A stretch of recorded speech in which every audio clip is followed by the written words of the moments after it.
Hello everyone.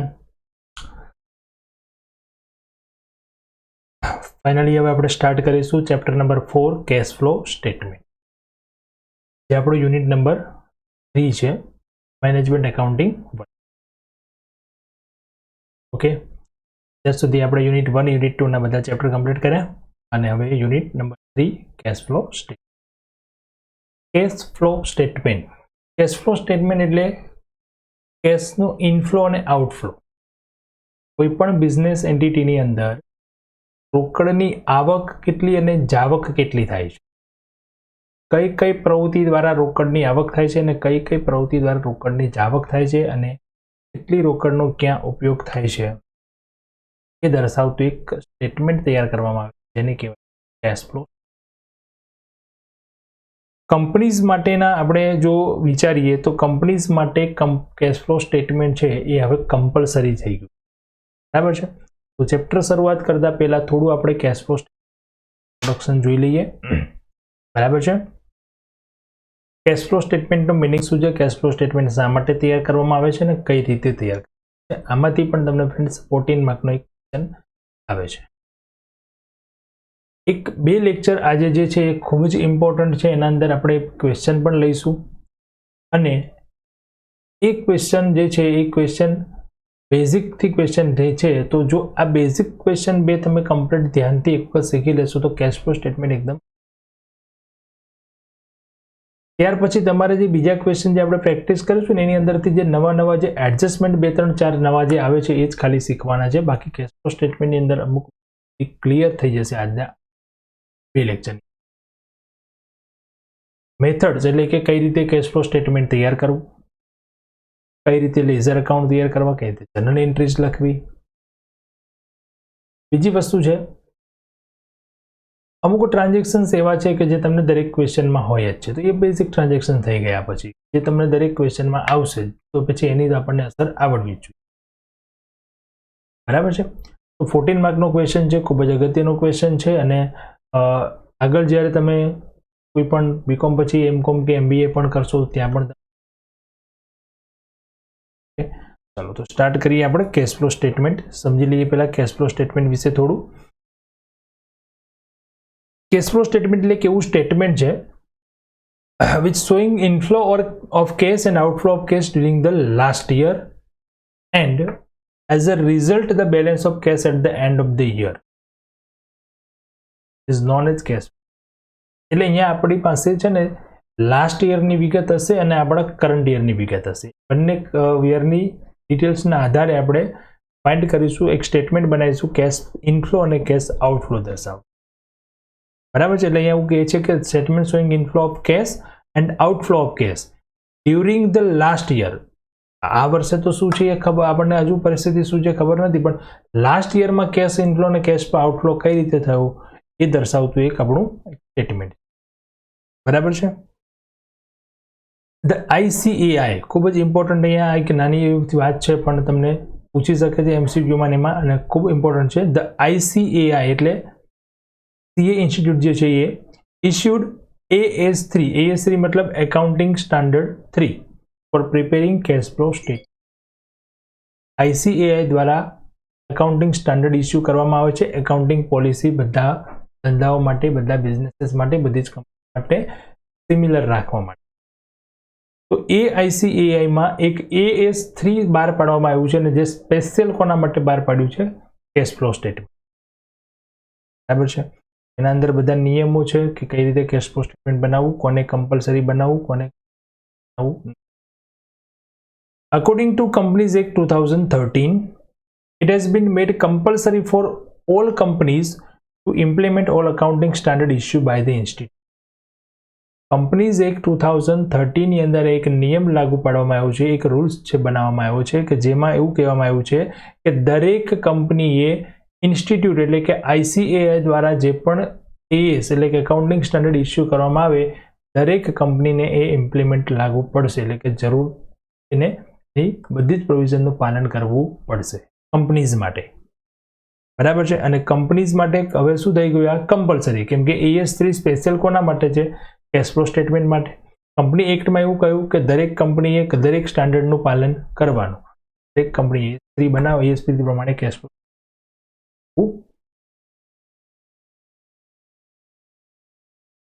So all companies issuing their annual accounts include a cash flow statement, their report. હવે એમના જે financial statement annual તૈયાર કરીએ ને એ only P&L account and balance sheet નહીં, P&L account, balance sheet and also cash flow. તો દરેક કંપની માટે કેશ ફ્લો સ્ટેટમેન્ટ બનાવવું. અકોર્ડિંગ ટુ ધીસ સ્ટાન્ડર્ડ, આ સ્ટાન્ડર્ડ પ્રમાણે શું કહે છે? The cash inflow and outflow are to be shown under 3 headings. હવે AS3 સ્પેશિયલ તમને કેશ ફ્લો સ્ટેટમેન્ટ માટે આપેલું છે, તો એના થોડા આપણે રૂલ્સ અહીંયા જાણવા પડશે અને એ પ્રમાણે આપણે ફોર્મેટ તૈયાર કરીને કેશ ફ્લો. તો એમાં એવું કહેવામાં આવે છે કે કેશ ઇનફ્લો એન્ડ આઉટફ્લોને કેટલા હેડિંગમાં ડિવાઈડ કરે છે? 3 હેડિંગ્સમાં.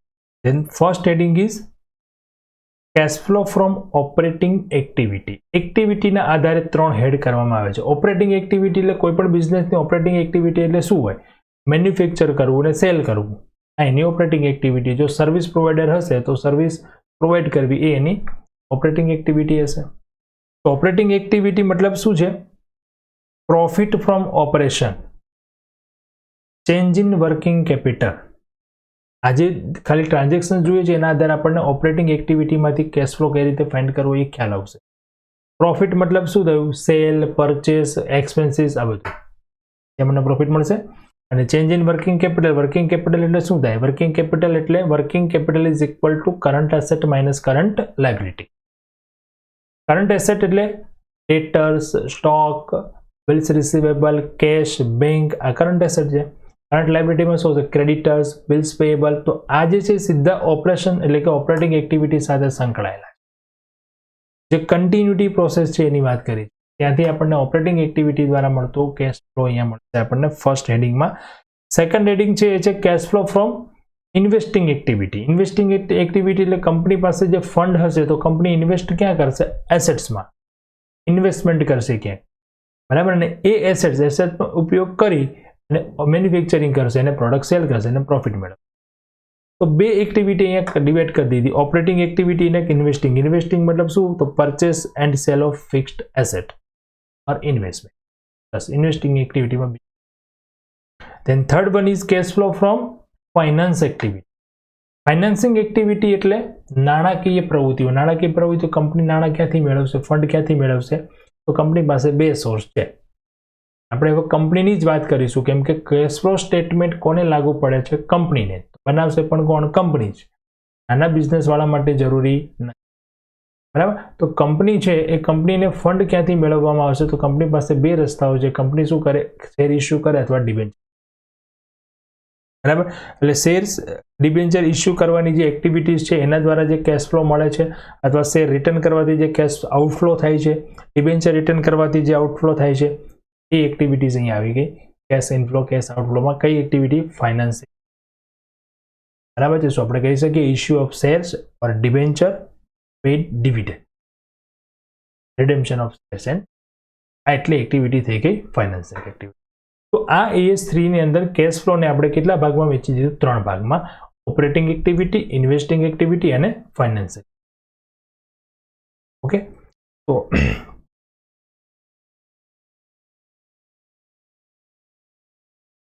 હવે હું ફોર્મેટ સમજાવું છું. ફોર્મેટ એક વખત ધ્યાનથી સમજી લઈશું. દરેક ક્વેશ્ચનમાં આપણે આ એક સ્ટેટમેન્ટ તૈયાર કરવાનું. ફોર્મેટ કઈ રીતે સ્ટાર્ટ કરીશું અને ફોર્મેટની અંદર કઈ રીતે વિગત આવે છે એક વખત ધ્યાનથી આપણે આ સ્ટેટમેન્ટ સમજી લેવાનું, બરાબર છે. એટલે પછી દરેક ક્વેશ્ચનમાં આપણને ફોર્મેટ તૈયાર કરવું ઇઝી લાગે. ચલો, સૌથી પહેલા એક્ટિવિટી કઈ છે આપણી? Operating activities. હેડિંગ લખશું આપણે અહીંયા cash flow from operating activities. શું લખશું? પહેલું હેડિંગ આપણું cache flow from operating activities. Heading change કરી દો.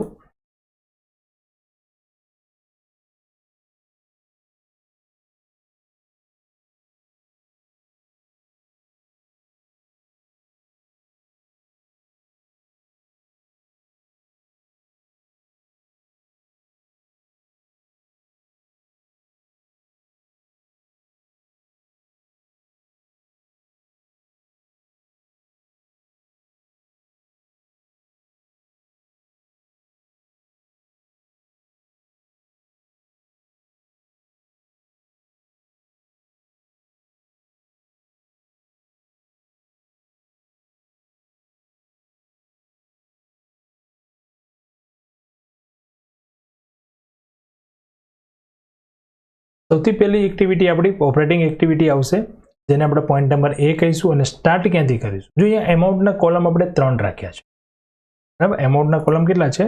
3, બરાબર છે.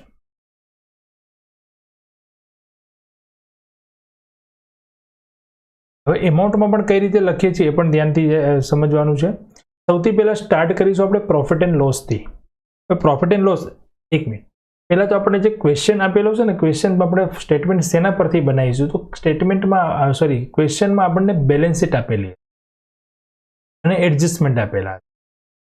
બેલેન્સ શીટ કઈ આપેલી હશે? તો બેલેન્સ શીટ 2 વર્ષની આપેલી, બરાબર છે. 2 વર્ષની આપી હશે એટલે આપણું જે કરંટ યર હશે એ અને પ્રીવિયસ યર હશે એ, બંને વર્ષની આપણને બેલેન્સ શીટ આપી હશે. તો પ્રીવિયસ યરનું જે ક્લોઝિંગ બેલેન્સ હતું એ અને આપણા આ વર્ષનું ક્લોઝિંગ બેલેન્સ, એ બંને વર્ષ બેલેન્સની અંદર જે પણ કેશ ઇનફ્લો અને કેશ આઉટફ્લો થયો એ આપણે ફાઇન્ડ,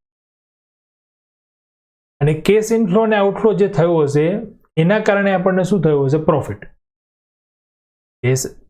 કેશની ઇનફ્લો આઉટફ્લો જે પણ પ્રોસેસ દ્વારા થયું હશે તે પ્રોસેસ શેના માટે કરી? આપણે બિઝનેસ માટે મેન્યુફેક્ચરિંગ કર્યું, પ્રોડક્ટ તૈયાર કરી, સેલ કરી, જેના કારણે કેશ આઉટફ્લો પણ થાય છે, કેશ ઇનફ્લો પણ થાય છે. તો એ રોકડનું પ્રમાણ કઈ રીતનું છે એ ફાઇન્ડ કરવા માટે આપણે સ્ટેટમેન્ટ બનાવીએ છીએ. તો આપણે આધાર ક્યાંથી સ્ટાર્ટ ક્યાંથી કરવાનું છે? પ્રોફિટ. જે પ્રોફિટ તમને આપેલો છે બેલેન્સ શીટમાં, પ્રોફિટ એન્ડ લોસ એકાઉન્ટ આપેલું હશે, એ પ્રોફિટ એન્ડ લોસ એકાઉન્ટ જે આપેલું છે એમાંથી આપણે અહીંયા પહેલા લખીશું ક્લોઝિંગ બેલેન્સ માઇનસ ઓપનિંગ, એટલે એનો ડિફરન્સ લઈશું કે આ વર્ષે આપણને કેટલો પ્રોફિટ થયો. કયા કોલમમાં લખીશું? Second column. ત્યાર પછી એનું એડજસ્ટમેન્ટ કરવામાં આવશે, થોડા પ્રોફિટમાં એડજસ્ટમેન્ટ કરવામાં આવશે. આપણે બનાવીએ છીએ કયું સ્ટેટમેન્ટ? Cache inflow. તો પછી P&L એકાઉન્ટ આપણે અહીંયાથી સ્ટાર્ટ કરીએ છીએ.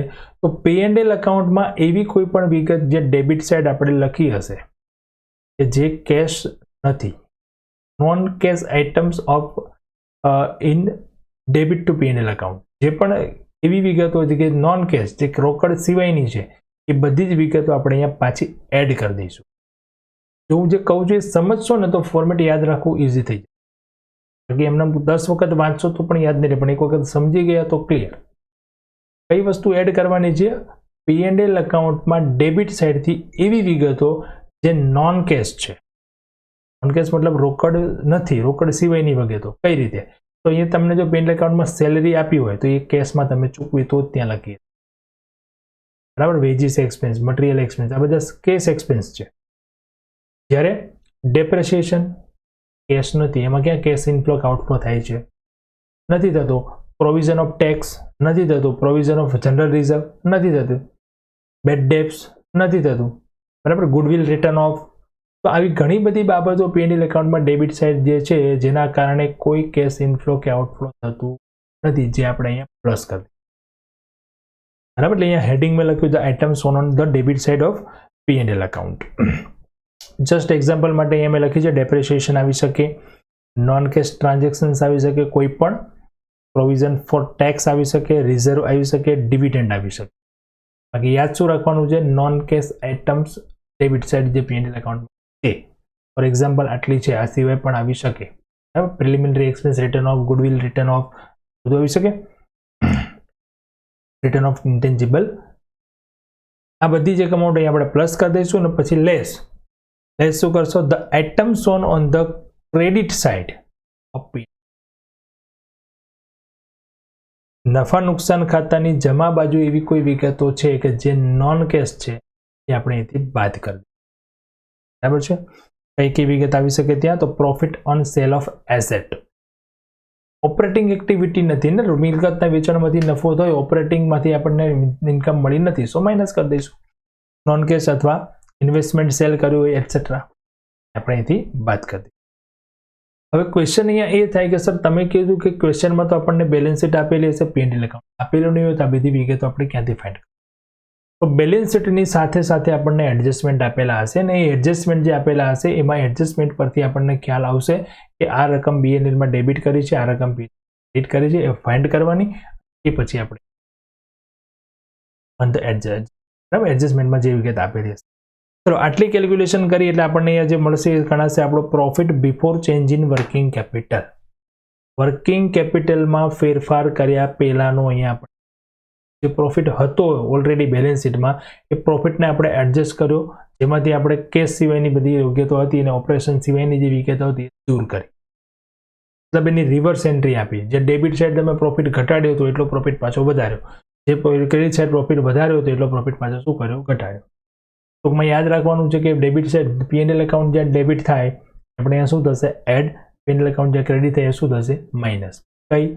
ઓપરેશન સિવાયની વિગતો હશે તે, કારણ કે જે P&L એકાઉન્ટનો જે પ્રોફિટ આવેલો છે ને પ્રોફિટમાં બધી વિગતો આપણે સમાવેશ કરી લીધી છે. અહીંયા હેડિંગ આપણે શું લખ્યું? Cache flow from operating activity, એટલે જસ્ટ ઓનલી ઓપરેટિંગ જ આપણે લેવાનું. તો ઓપરેટિંગ સિવાયનું જે છે એ બધું કેન્સલ કરી દેવું, મતલબ એની ક્રોસ ઇફેક્ટ આપી દેવા.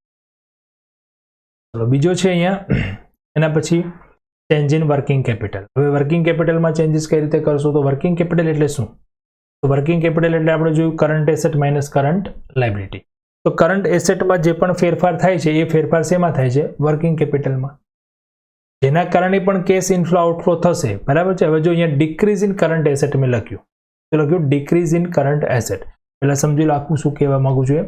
Increase in current asset, sorry current liability, ત્યાર પછી એમાંથી લેસ કરશું increase in current asset and decrease in current liability.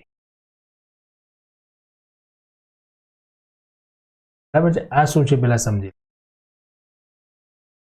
એટલે પેલું અહીંયા આપણું હેડિંગ કમ્પ્લીટ થયું, cache flow from operating activity. Okay, હવે કરંટ એસેટનું હું તમને એક એક્ઝામ્પલ આપું છું. કરંટ એસેટમાં કોનો સમાવેશ થાય? કરંટ એસેટમાં કઈ કઈ વસ્તુ આવે? તો કરંટ એસેટની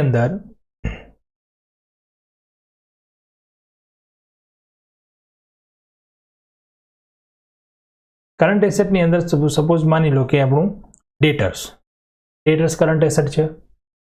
ડેટર્સમાં વધારો ઘટાડો થવાના કારણે કેશ ઇનફ્લો કે આઉટફ્લો થાય. ડેટર્સની વેલ્યુ સપોઝ માની લો કે ઓપનિંગ બેલેન્સ હતું 15,000 અને ક્લોઝિંગ બેલેન્સ થઈ ગયું 18,000. અર્થ શું થયું કે ડેટર્સ વધ્યા. કેટલા વધ્યા? 3,000. ડેટર્સમાં વધારો થયો. પણ ડેટર્સમાં વધારો ક્યારે થાય? જ્યારે તમે ક્રેડિટ સેલ કરો. ક્રેડિટ સેલ કર્યો એનો મતલબ શું થયો? Cash outflow. તો આપણી કેશ આઉટફ્લો થઈ. નોર્મલી સીધું જુઓ ને તો રોકડની જ આવક નથી થતી, પણ તમે જે માલ વેચો એ માલ બનાવવા માટે તો તમે ખર્ચ કર્યો હશે ને. જે ગુડ્સ પ્રોડક્ટ જે તૈયાર કરી એ તૈયાર કરવા માટે આપણે જે ખર્ચ કર્યો છે અને એક પૈસા આપણને આ સેલ કરી દીધું, પણ મળશે ત્યારે કેશ ઇનફ્લો થશે. અત્યારે તો આપણા પૈસા જ બહાર ગયા ને. મીન્સ ડેટર્સમાં વધારો થાય એનો મતલબ શું થયો? Cash outflow. સેમ એ જ પ્રમાણે ડેટર્સમાં ઘટાડો થાય તો મતલબ ડેટર્સ પાસેથી કલેક્શન મળ્યું તો કેશ શું થઈ? ઇનફ્લો. તો અહીંયા કરંટ એસેટમાં ખાલી ડેટર્સનું એક્ઝામ્પલ આપ્યું, પણ કરંટ એસેટ કોઈ બી હોય, કોઈ પણની અંદર કરંટ એસેટમાં વધારો થાય, બરાબર છે, તો કેશ શું થશે? કેશ આઉટફ્લો થશે. કરંટ એસેટમાં ઘટાડો થાય તો કેશ ઇનફ્લો થશે. તો અહીંયા લખ્યું આપણે પહેલા કે decrease in current asset. Current એસેટમાં જે ઘટાડો થશે એ રકમ લઈશું, એના કરતાં ઉલટું લાયબિલિટીઝમાં.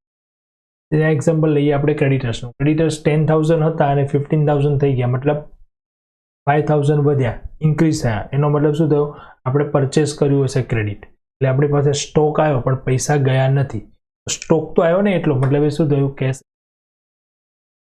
મતલબ ઇન્ક્રીઝ થાય તો કેશ ઇનફ્લો થાય, અને કરંટ એસેટમાં શું થશે? ડિક્રીઝ થાય તો કેશ ઇનફ્લો. તો અહીંયા આપણે ચેન્જ ઇન વર્કિંગ કેપિટલમાં શું ગણવાનું છે? પહેલા કેશ ઇનફ્લો થશે એ ગણીશું અને પછી એમાંથી કેશ આઉટફ્લો થશે. યાદ રાખવા માટે સિમ્પલ વે છે. કોઈ પણ એક વસ્તુ યાદ રાખો, એક જ લાઈન યાદ રાખો. ફર્સ્ટ લાઈન શું લખી મેં? Decrease in current asset. બસ આટલું યાદ રાખો. Decrease in current asset, increase in current liability. Asset કરતા લાયબિલિટીમાં શું થશે? ઉલટું. તો decrease in current asset, so increase in current liability. અહીંયા જે લખ્યું એના કરતા ઉલટું લેસમાં લખી દો. Increase in current asset and decrease in current. Clear? બરાબર છે. તો આ પ્રમાણે આપણું થઈ જશે cash flow from operating activity. આ મળી ગયા પછી જે આપણે વિગત હતી એ બાદ કરી દઈશું. ઉપર જે પ્રોફિટ આવ્યો તેમાંથી, અને એમાંથી જે ટેક્સ પેઇડ કર્યો હશે બાદ કરશો એટલે આપણને કેશ ફ્લો ફ્રોમ ઓપરેટિંગ. ત્યાર પછી બીજું હેડિંગ જોઈએ આપણે, cache flow from investing activity. Investment ક્યાં થાય? તો ફિક્સ એસેટમાં ને ઇન્વેસ્ટમેન્ટમાં. એના માટે તો સિમ્પલ છે. Cash received from sale of fixed asset. Fix એસેટનું વેચાણ કરવાથી અથવા તો રોકાણોનું વેચાણ કરવાથી રોકડ આવે તો કેશ ઇનફ્લો, અને એમાંથી જે કેશ આઉટફ્લો થશે તે બાદ કરી દઈશું. તો આઉટફ્લો ક્યારે થાય? Cash paid for purchase of fixed asset. Invest. વેચાણ કરો તો જશે, વેચાણ કરો તો રોકડ આવશે અને ખરીદી કરો તો રોકડ જશે. તો આપણે કોઈ પણ એક્ટિવિટી છે એમાંથી પહેલા ઇનફ્લો કેટલો એ ફાઇન્ડ કરો, એમાંથી આઉટફ્લો જે છે એ માઇનસ કરો, તેનો નેટ કેશ ફ્લો મળશે. બરાબર છે. Net cash flow from investing, point number B, જે આપણે લાસ્ટ કોલમમાં લખીશું. પહેલા બે કોલમ કેલ્ક્યુલેશન માટે છે, છેલ્લો કોલમ છે આન્સર માટે. જો કરંટ લાયબિલિટી કરંટ એસેટનું એક્ઝામ્પલ અહીંયા હું તમને સમજાવવા પ્રમાણે, ઇન્ક્રીઝ થાય તો લાયબિલિટીમાં આ જે મેં શોર્ટમાં લખ્યું છે ને એ યાદ રાખજો. ઇન્ક્રીઝ થાય તો પ્લસ, આ એક યાદ રાખો, ઇન્ક્રીઝ પ્લસ, તેના નીચે ડિક્રીઝ માઇનસ. આના કરતાં ઉલટું કરંટ એસેટમાં ઇન્ક્રીઝ માઇનસ, ડિક્રીઝ પ્લસ. કઈ રીતે એ પણ સમજી લઈએ. એક્ઝામ્પલ આપ્યું છે કરંટ લાયબિલિટીનું. જો 2011-12 બે વર્ષ છે, ક્રેડિટર્સ હતા 10,000 અને 15,000, ફેરફાર કેટલો થયો? 5,000. શું થયું? 30. તો શું કરશો? પ્લસ. પ્લસ એટલે ક્યાં લખશો? ઉપરના કોલમમાં, અહીંયા જે આપણે પહેલા લખ્યું હતું કરંટ એસેટ કરંટ લાયબિલિટી. બરાબર? ઓકે. હવે એ પ્રમાણે જોઈએ તો 20,000 12,000, 8,000 શું થયા? માઇનસ. શા માટે થાય છે ખબર પડે? ક્રેડિટર્સ છે, 10,000 માંથી 15,000 થયા, મતલબ શું થયું? તમે ઉધાર માલ ખરીદી લાયા. ઉધાર માલ ખરીદ્યા એનો મતલબ કેશ તમારી પાસે આવી. કેશ નહીં તો પણ માલ તો આવ્યો ને, એટલો રોકડ ગુડ્સ આવે છે. બરાબર છે. તો એટલો આઉટફ્લો આપણો ઘટી જાય છે, તો એટલે કેશ વધે છે. અને ક્રેડિટર્સ જે હતા એના કરતાં ઓછા થયા, મતલબ પેમેન્ટ કર્યું તો કેશ આઉટફ્લો થયો, કેશ થયો. સેમ એવું આપણે ડેટર્સમાં પણ કહી શકીએ ને. ડેટર્સમાં જો 10 માંથી 15 થયા તો 5,000 શું થયા? પ્લસ થયા. મતલબ આપણે ઉઘરાણી વધી મતલબ આપણે ઉધાર વેચાણ કર્યું, ગુડ્સ ગયો મતલબ આપણું એટલું રોકડ પણ ગઈ, તો માઇનસ થશે અને પછી પ્લસ. ઓકે. થર્ડ એક્ટિવિટી હતી આપણી cash flow from financing activities. Financing activity એટલે શેર, ડિબેન્ચર, ડિવિડન્ડ. ત્રણ વસ્તુ યાદ રાખવાનું: શેર, ડિબેન્ચર અને dividend. Cash receive from new issue of shares or debenture. Cash આઉટફ્લોમાં ક્યાં જશે? Redemption of preference share or debenture અને ડિવિડન્ડ પે. બસ.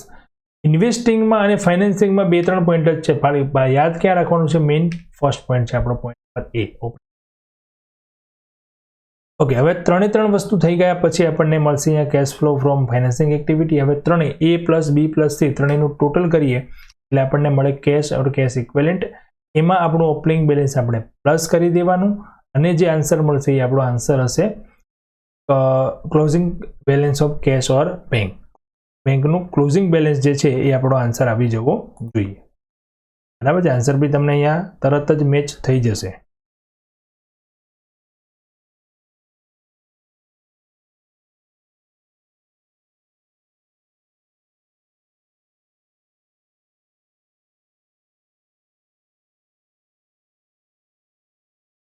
કેશ ઇક્વિવેલન્ટ રાખવાનો એક પોઈન્ટ.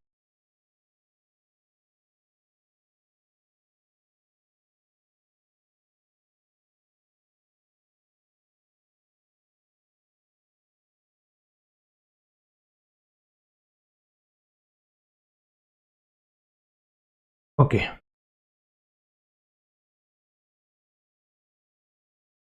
બરાબર. ત્રણેય વસ્તુ આવી ગયા પછી A plus B plus C કરો એટલે આપણને કેશ અને કેશ ઇક્વિવેલન્ટ મળે. એમાં આપણે ઓપનિંગ બેલેન્સ પ્લસ કરવાનું એટલે જે આન્સર મળશે એ શું મળશે? આપણને ક્લોઝિંગ બેલેન્સ. આ મળી જવું જોઈએ. ઓકે. આ તો આપણે સ્ટેટમેન્ટ જોયું, પણ આ સ્ટેટમેન્ટને બનાવવાનું કઈ રીતે? હવે એની મેથડ જોઈએ. Method of prepare cache flow statement AS3. First step number 1, prepare necessary ledger accounts. પહેલું સ્ટેપ છે આપણું કે નેસેસરી લેજર અકાઉન્ટ્સ, જરૂરી ખાતાઓ બનાવવાના. કયા કયા ખાતાઓ બનાવવા પડશે? એના માટે યાદ રાખો, accept current asset, current liability and profit and. ત્રણ સિવાયના બધા અકાઉન્ટ જેટલા બેલેન્સ શીટમાં આપ્યા છે બધા જ બનાવવાના. કયા નહીં બનાવવાના? કરંટ એસેટ, કરંટ લાયબિલિટી અને પ્રોફિટ એન્ડ.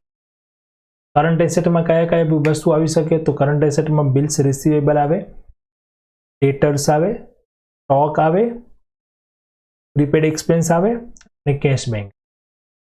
કેશ બેંક તો આપણે બનાવવાનું નથી કેમ કે કેશ ઓપનિંગ ક્લોઝિંગ તો લાસ્ટમાં આવે જ છે ફોર્મેટમાં. લાયબિલિટીમાં bills payable, creditors, PF, outstanding expense and bank. તો આ સિવાયના બધા અકાઉન્ટ્સ આપણે બીજું સ્ટેપ, અકાઉન્ટ્સ તૈયાર થઈ ગયા પછી સેકન્ડ સ્ટેપ છે આપણું write opening and closing balance in all ledger account. આ અકાઉન્ટ જે બનાવ્યા ઓપનિંગ અને ક્લોઝિંગ બેલેન્સ લખી દો અને ઇન બિટવીન ઓપનિંગ ક્લોઝિંગ બેલેન્સની વચ્ચે જે ટ્રાન્ઝેક્શન થયા એ ટ્રાન્ઝેક્શન તમને એડજસ્ટમેન્ટ તરીકે આપેલા હશે, એ એડજસ્ટમેન્ટની ઇફેક્ટ આપી અને પછી આપણે ક્લોઝ કરવાની. સ્ટેટમેન્ટની બધી જ વિગતો આપણને. First step ledger accounts prepare, then second step write opening closing balance. Step 3 give a journal entries for additional information. એટલે જે એડજસ્ટમેન્ટ આપેલા છે ને એની એન્ટ્રીઝ લખો. એન્ટ્રીઝ લખવી કમ્પલસરી નથી, બરાબર છે, જરૂર પડે ત્યાં આપણે લખીશું, કારણ કે એન્ટ્રી લખશો ને તો પછી સીધું તમે લેઝરમાં એન્ટ્રી આપતા ઇફેક્ટ આપતા ફાવશે. એન્ટ્રી લખ્યા વગર જો ડાયરેક્ટ જ આપણને અકાઉન્ટ્સમાં ડેબિટ ક્રેડિટ ફાવશે તો એન્ટ્રી લખવી કમ્પલસરી જરૂરી નથી. એન્ટ્રી લખી અને આપણે જો ક્વેશ્ચન કરીએ તો ક્વેશ્ચન બહુ લેન્ધી થઈ જાય. હું તમને પ્રેક્ટિસ એ પ્રમાણે આપણે કરીશું કે ડાયરેક્ટ આપણે સીધું લેઝર અકાઉન્ટમાં જ ઇફેક્ટ આપે, એન્ટ્રીઝ લખવાની જરૂર રહેશે. હા, પણ અમુક ટ્રાન્ઝેક્શન્સ એવા હશે જેમાં એકથી વધારે પ્રકારની એન્ટ્રીઓ થતી હશે, કેલ્ક્યુલેશન થતી હશે, તો એવા એક બે ઇન્ફોર્મેશન માટે આપણે એન્ટ્રી લખી દઈશું. Okay, and give effect in all transaction in relevant lasers. Entry લખ્યા પછી એ એન્ટ્રીઝની આપણે જે તે લેઝરમાં એન્ટ્રી ઇફેક્ટ થતી હોય ત્યાં આપણે એની ઇફેક્ટમાં આપો, એટલે મતલબ કે ડેબિટ કે ક્રેડિટ લખો. બરાબર છે. સ્ટેપ નંબર 4 છે ક્લોઝ ઓલ લેઝર. આટલું કર્યા પછી બધા જ લેઝર અકાઉન્ટ આપણે ક્લોઝ. ખાસ અગત્યની બાબત અહીંયા, અકાઉન્ટ જ્યારે ક્લોઝ કરો ત્યારે અહીંયા હું એક એક અકાઉન્ટ તમને ધ્યાનથી સમજાવું છું, એ ધ્યાનથી સમજજો અને બરાબર આનું સ્ટડી કરી લેજો એક વખત. બરાબર, તો આપણે ફટાફટ એક ક્વેશ્ચન સોલ્વ. ઇક્વિટી શેર કેપિટલનું અકાઉન્ટ હોય તો એનો ઓપનિંગ બેલેન્સ હંમેશા કઈ બાજુ આવશે? Credit side. ક્લોઝિંગ બેલેન્સ હંમેશા ક્યાં આવશે? ઓપનિંગ ક્લોઝિંગ લખી દઈશું. બરાબર છે. પછી જો કોઈ પણ ટ્રાન્ઝેક્શન આપેલા હશે તો ટ્રાન્ઝેક્શન લખીશું. જો કોઈ ટ્રાન્ઝેક્શન સપોઝ માની લો કે નથી આપ્યા અને આપણે એની ક્લોઝ કરીએ અને જો ડિફરન્સ ઇક્વિટી શેર કેપિટલમાં હંમેશા ડિફરન્સ કઈ બાજુ આવશે? ક્રેડિટ સાઇડ જ આવશે. અને એ ડિફરન્સની સામે શું લખશું આપણે? Bank account. અને એ શું કહેવાશે? તો એ ગણાશે ન્યૂ ઇશ્યુ ઓફ શેર્સ. જે આપણે કયા પોઈન્ટમાં એડ કરશું? Add in C. સી મતલબ ફાઇનાન્સ એક્ટિવિટી. એડ એટલે મતલબ આપણે જે રકમ લખી છે પેલા એમાં, પછી એમાંથી માઇનસ થતી હોય કે રકમ, તો મતલબ કેશ ઇનફ્લો છે. બરાબર છે. ઓપનિંગ અને ક્લોઝિંગ બેલેન્સ છે ઇક્વિટી શેરમાં કોઈ આપણને ટ્રાન્ઝેક્શન નથી આપેલા, તો જે ડિફરન્સ આવે એ ડિફરન્સનો મતલબ શું થયો કે વર્ષ દરમિયાન એટલા શેર બહાર પાડ્યા હશે. Preference share. પ્રેફરન્સ શેરમાં પણ ઓપનિંગ ક્લોઝિંગ આ રીતે આવશે. પછી આપણે જો એનું ડિફરન્સ, હવે એમાં ડિફરન્સ ગમે તે બાજુ આવી શકે. જો ડિફરન્સ ડેબિટ સાઇડ આવે તો એનો મતલબ થયો કે રિડેમ્પશન ઓફ પ્રેફરન્સ. લખીશું ત્યાં બેંક એકાઉન્ટ જ, પણ એ બેંક શું થયું? રિડેમ્પશન. રિડેમ્પશન થયો તો એનો મતલબ શું કરશું આપણે? કેશ આઉટફ્લો મતલબ લેસ કરશું. ફાઇનાન્સ એક્ટિવિટી જે શેર તો કયામાં આવશે? સીમાં. જો debit side credit side difference હોય તો એઝ ઇટ ઇઝ આપણે ઇક્વિટી શેર જેવું એ ગણાશે ન્યૂ ઇશ્યુ ઓફ શેર, અને જે આપણે એડ કરશું સી. બંને શેરની વાત થઈ ગઈ. ત્યાર પછી આવશે રિઝર્વ. રિઝર્વમાં કોઈ પણ રિઝર્વ આવી જશે, જનરલ રિઝર્વ કે ગમે તે, બધામાં સેમ જેવું રહેશે. બરાબર છે. ઓપનિંગ ક્લોઝિંગ લખી દઈશું. ઓપનિંગ આપણું ક્રેડિટ સાઇડ અને ક્લોઝિંગ આવશે ડેબિટ સાઇડ. જો ડિફરન્સ ડેબિટ સાઇડ આવે રિઝર્વમાં તો ક્યાં શું લખશો? ત્યાં પી and L.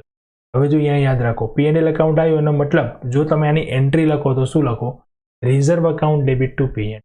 Reserve account debit to P and L. P and એલમાં શું કર્યું? ક્રેડિટ. પી એન્ડ એલમાં ક્રેડિટ કર્યું એનો મતલબ પોઈન્ટ નંબર એ આપણો ઓપરેટિંગ એક્ટિવિટી ત્યાંથી માઇનસ. ક્રેડિટ થાય એ માઇનસ થાય ને ડેબિટ થાય એ, તો જે તે એકાઉન્ટમાં તમે પી એન્ડ એલ એકાઉન્ટ જો ડેબિટ લખ્યું હોય તેનો મતલબ પી એન્ડ એલ એકાઉન્ટ શું છે? ક્રેડિટ. તો એમાં માઇનસ થશે. અને જો પી એન્ડ એલ એકાઉન્ટ લખ્યું હોય ક્રેડિટ સાઇડ તેનો મતલબ પી એન્ડ એલ એકાઉન્ટ શું કર્યું આપણે? ડેબિટ. પછી આપણે એ પોઈન્ટ નંબર એમાં શું થશે? એડ. અહીંયા ડેબિટ સાઇડ ડિફરન્સ આવે છે એનો મતલબ એ થયો કે આપણે રિઝર્વમાં એટલો શું કર્યો? ઘટાડો. ઘટાડો થયો એટલે ડિક્રીઝ ઇન રિઝર્વ, તો આપણે શું કરશું? લેસ.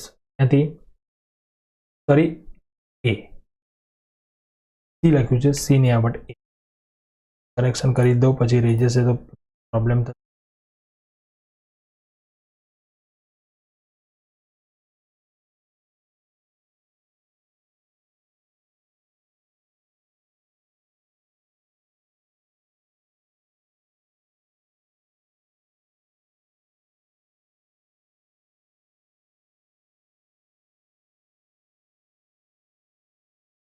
અને જો ડિફરન્સ આવે ક્રેડિટ સાઇડ તો એ ગણાશે પ્રોવિઝન, એ આપણે પ્લસ કરશું એમાં લખીશું P&L એકાઉન્ટ, મતલબ P&L એકાઉન્ટ ડેબિટ કર્યું, ત્યાં લખીશું આપણે પ્રોવિઝન ઓફ રિઝર્વ.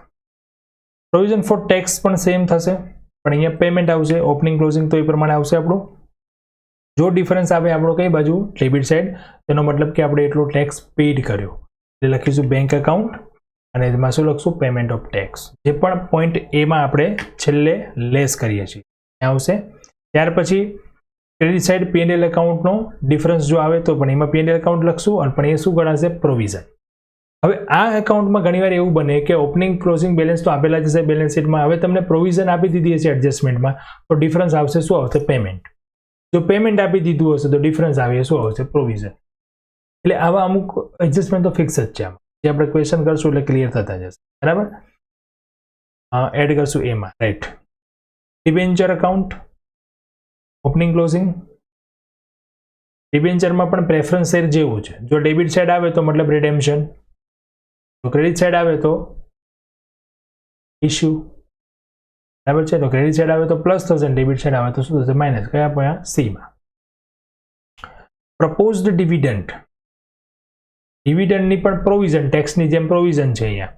તો જો આપણે ડિવિડન્ડમાં ડિફરન્સ ડેબિટ સાઇડ આવશે તો મતલબ પેમેન્ટ કર્યું, એટલે આપણે શું કરશું પેમેન્ટ ઓફ ડિવિડન્ડ, અને ડિવિડન્ડનું પેમેન્ટ આવશે તો ક્યાં આવશે ફાઇનાન્સ એક્ટિવિટીમાં પોઈન્ટ માઇનસ. ત્યાર પછી P&L એકાઉન્ટ છે, મતલબ કે જો ક્રેડિટ સાઇડ ડિફરન્સ આવે તો શું લખશો P&L એકાઉન્ટ, અને એ શું ગણાશે પ્રોવિઝન. પ્રોવિઝન કરી તો એ પછી ક્યાં આવશે add in C. P&L account આવે મતલબ પોઈન્ટ નંબર એ માં. બરાબર. ફિક્સ એસેટ, જો લાયબિલિટી સાઇડના એકાઉન્ટ્સ પૂરા થઈ ગયા, હવે મેં સ્ટાર્ટ કર્યા એસેટમાં. એસેટમાં જ્યારે આપણે એકાઉન્ટ તૈયાર કરો એટલે ધ્યાન રાખો એસેટ્સમાં ઓપનિંગ બેલેન્સ ડેબિટ સાઇડ આવે અને ક્લોઝિંગ બેલેન્સ ક્રેડિટ સાઇડ. બરાબર. હવે જ્યારે આપણે આમાં ક્લોઝ કરશું અને જો ડિફરન્સ ડેબિટ સાઇડ આવે તો એ શું ગણાશે એસેટમાં એટલો વધારો થયો, મતલબ પરચેસ ઓફ એસેટ, અને એસેટનું પરચેસ કરો મતલબ ઇન્વેસ્ટિંગ, તો પોઈન્ટ નંબર બી માં આવશે. અહીં આવશે. તો ક્રેડિટ સાઇડ ફિક્સ એસેટમાં ધ્યાન રાખજો, ક્રેડિટ સાઇડ ડિફરન્સ આવે તો એ P&L એકાઉન્ટ એટલે કે sale of asset add in B, sorry P&L account નહીં આવે ત્યાં બેંક એકાઉન્ટ આવશે.